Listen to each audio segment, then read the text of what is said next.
Pada malam yang sangat gelap, Renan dan Yuda memutuskan untuk berkemah di sebuah hutan tua yang terletak jauh dari luar desa mereka. Hutan itu dikenal dengan nama hutan Seribu Bayangan, karena sering sekali orang-orang yang masuk tak pernah kembali ataupun pulang dengan cerita yang mengerikan. Hutan itu juga dipenuhi oleh danau kecil yang tidak pernah bisa dijelaskan asal-usulnya. Konon ada makhluk gaib yang berdiam di dalamnya. Namun Renan dan Yuda meskipun tahu cerita-cerita itu, tetap saja merasa tertantang untuk menjelajahinya. Mereka tiba di tengah hutan sekitar malam hari dan mulai mendirikan tenda di tepi danau yang tampak sangat tenang. Hutan sekitarnya begitu sunyi, hanya suara langkah kaki mereka yang terdengar saat berjalan menuju danau. Mereka memutuskan untuk memancing di tepi danau. Danau itu memiliki warna hitam pekat dan permukaan begitu tenang, hampir seperti kaca. Malam ini pasti seru, kata Renan mencoba menenangkan diri meskipun hatinya sedikit gelisah. Yah, tapi aku merasa aneh, jawab Yuda. Matanya sesekali melirik ke dalam hutan yang gelap. Mereka memulai memancing, namun beberapa jam berlalu tanpa ada ikan yang tertarik. Semakin lama, perasaan aneh semakin menguasai mereka. Ada sesuatu yang tidak beres dengan malam itu. Ketika jam menunjukkan pukul 2 pagi, mereka memutuskan untuk beristirahat. Namun, saat mereka duduk di dekat api unggun yang hanya menyisakan bara, tiba-tiba terdengar suara langkah kaki yang sangat pelan dan dari dalam hutan. Dengar itu, tanya Yuda dengan suara pelan. Renan mengangguk, matanya berbinar dengan mengkhawatirkan.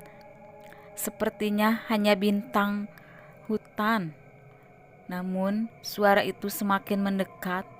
Mereka berdua menatap satu sama lain. Cemas suara langkah kaki itu semakin jelas. Dan tanpa mereka sadari, hutan di sekitar mereka tiba-tiba terasa semakin gelap, seakan menelan cahaya dari api unggun. Lalu dari balik pepohonan muncul bayangan samar yang bergerak cepat menuju mereka. Bayangan itu tinggi, tubuhnya tampak hitam seperti bayangan, tanpa wajah dan hanya ada siluet yang terus bergerak mendekat. Tiba-tiba mereka mendengar suara bisikan yang samar dan serak. Sepertinya suara itu yang tercekik. Jangan pergi, bisik suara itu terdengar begitu dekat. Renan dan Yuda terguncang, mereka terdiam. Tak tahu harus berbuat apa. Bayangan itu semakin dekat dan mereka bisa merasakan hawa dingin yang menusuk tulang. Jantung mereka berdekat kencang dan tubuh mereka terasa kaku. Tiba-tiba, bayangan itu berhenti tepat di depan mereka. Terlihat dua mata yang sangat besar mereka menyala. Muncul di kegelapan, dan dalam sekejap, tubuh bayangan itu menyatu dengan kabut yang perlahan-lahan mengepul dari danau, menyelimuti seluruh kawasan sekitar mereka. Siapa kamu? Teriak Yuda, suara bergetar ketakutan. Lihat ke dalam air, suara itu kembali terdengar, kali ini lebih keras, penuh ancaman. Mereka menoleh ke danau dan permukaan yang gelap itu. Mereka melihat sesuatu yang sangat mengerikan. Wajah manusia muncul di permukaan air, wajah yang tercabik-cabik, seperti orang yang tenggelam dalam waktu yang sangat lama. Matanya terbuka lebar, seakan menatap langsung ke arah mereka, penuh kemarahan. Wajah itu tiba-tiba tersenyum, dan dari dalam air terdengar suara tawa yang seram, penuh kebencian. Selama bertahun-tahun, kami menunggu kalian, suara itu terdengar mengerikan. Sekarang waktunya kalian menjadi bagian dari kami. Seketika kabut dari danau semakin mengental dan bergerak maju, seperti tangan tak terlihat yang mencoba meraih mereka. Mereka berdua segera berlari menuju tenda mereka. Namun kabut itu begitu cepat, sudah menyelimuti jalan mereka. Mereka merasa seperti diserang oleh tangan-tangan yang tak tampak. Di tengah kepanikan, mereka berdua berlari ke arah pohon besar yang mereka lihat tadi. Namun di sana mereka mendapati sesuatu yang lebih mengerikan.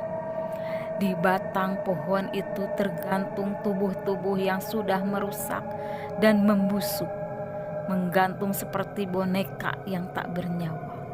Semua tubuh itu tampak seperti korban yang tenggelam dan digantung oleh makhluk yang menghuni hutan itu.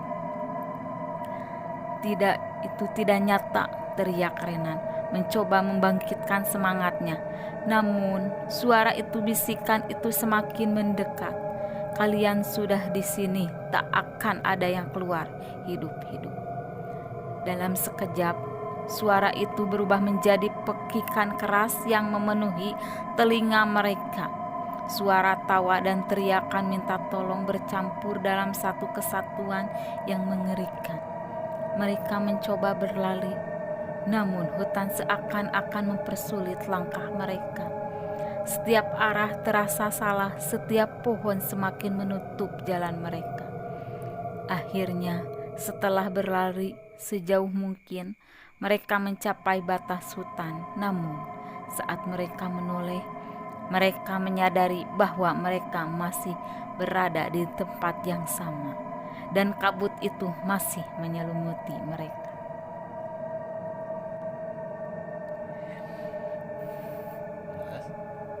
Malam itu, mereka tidak pernah keluar dari hutan.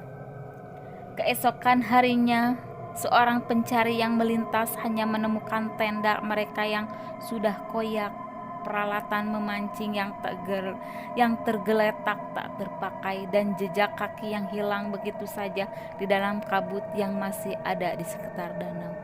Dan sejak saat itu, cerita tentang hutan 1000 bayangan dan danau hitam semakin mengerikan karena ada 2 nama yang bergabung dalam bisikan yang terus terdengar, Renan dan Yuda.